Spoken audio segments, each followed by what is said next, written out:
Some people say that competition fixes everything. There are right-wing economists in think tanks in Tufton Street near the Houses of Parliament who worship competition as if it were a god. But when it comes to banking, competition doesn't work. The fact is that we are told that private banking reduces the cost to us all of the provision of banking services, and that's a myth. The claim that markets will deliver efficiency, innovation, and fairness is all just a pile of bunk. Look around. The fact is, banks exploit us. They charge us excessive borrowing costs, they pay tiny amounts on sums deposited with them, and their fees are remarkably high and also remarkably consistent, as if there is some sort of arrangement going on between them. And all the while, banks are closing down branches and abandoning communities as if their customers do not matter to them. And the fact is, banking is vital. It's not a normal market. Banking provides what is called a public utility, something upon which we are utterly dependent. Most people in the UK have to have a bank account. It's thought that at least 92% have, and the others are frankly marginalised within society as a consequence of not having one. You need a bank account to claim benefits, for example, and yet it's quite difficult if you have no permanent address. You can't choose not to bank, but if you can't bank, you're forced beyond the reaches of well-being. So banking is not a privilege. Banking has to be a right in the society in which we live. And that's why I make the point. Banking is a public utility. But that means that private profit-seeking inevitably exploits necessity within this market. And the consequence is, and let's be blunt about it, rent extraction from the people who are least able to pay because banks are taking money from people with very little for a service that they should have as a matter of right. And there is anyway an illusion of choice within our banking market. The big four banks dominate with about 70% of the market as a whole.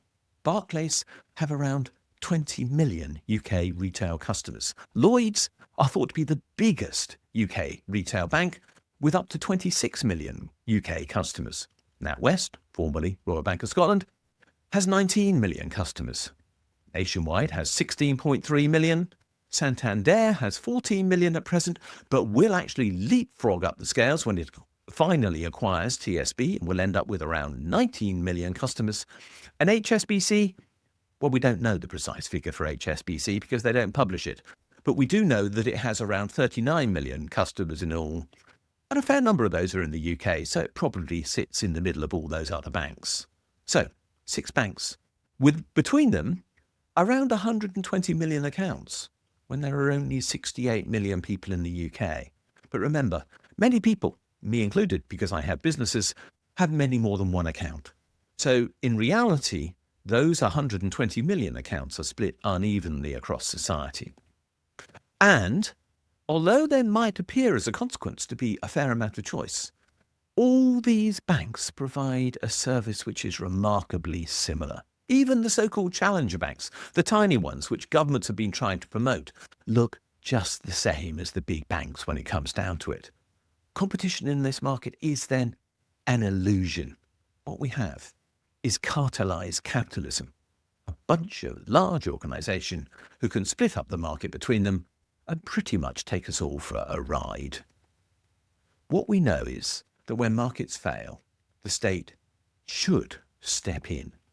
The NHS, after all, was created to keep private health honest. The BBC was created to keep private broadcasters honest, even if some would say it's not doing a great job of that at the present point in time.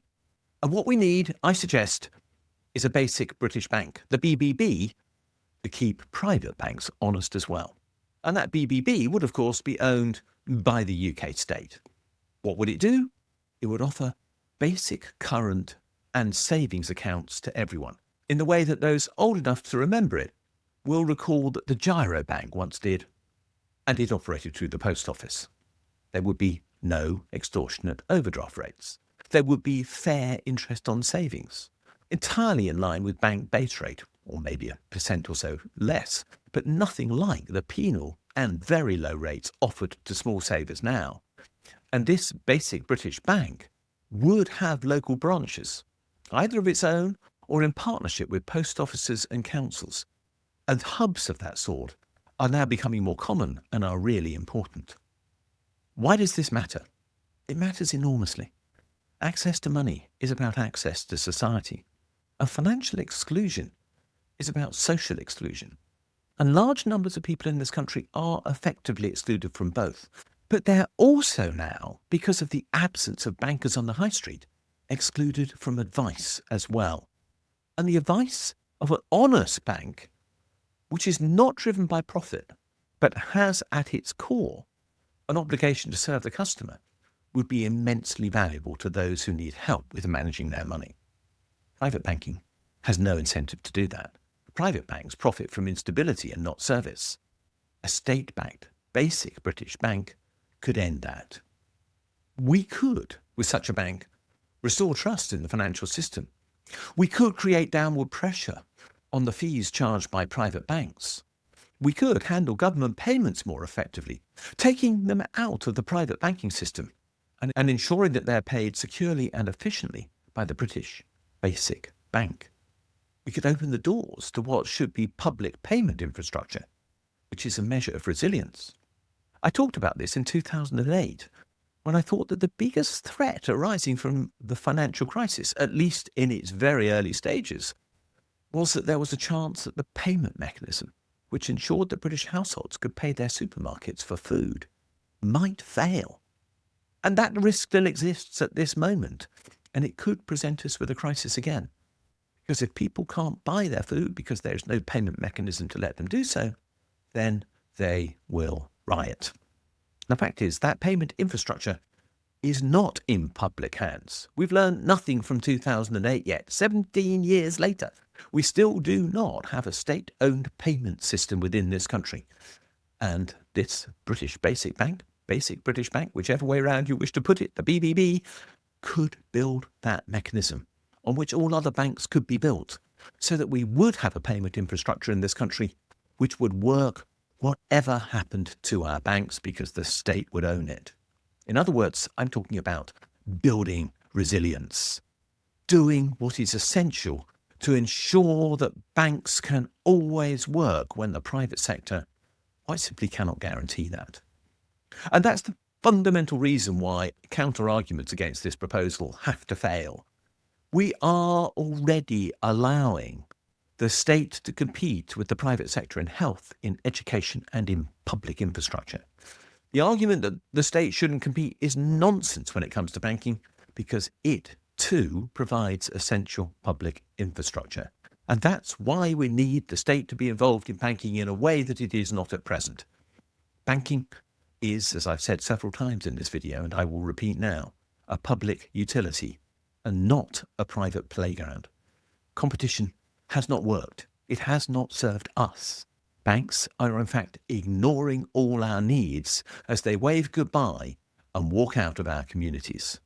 The solution is not deregulation, but a change in the design of banking. The basic British bank would be fair, inclusive, and accountable.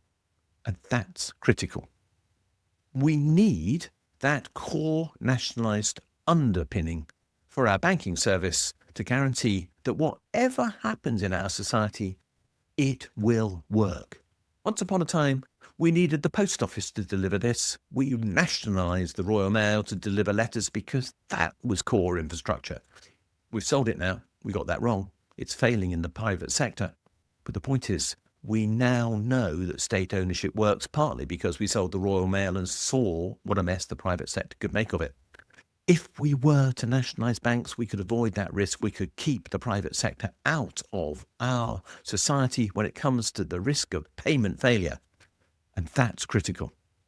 And we built the NHS on this basis, of course, as well. We built it because we knew that competition in healthcare could not work.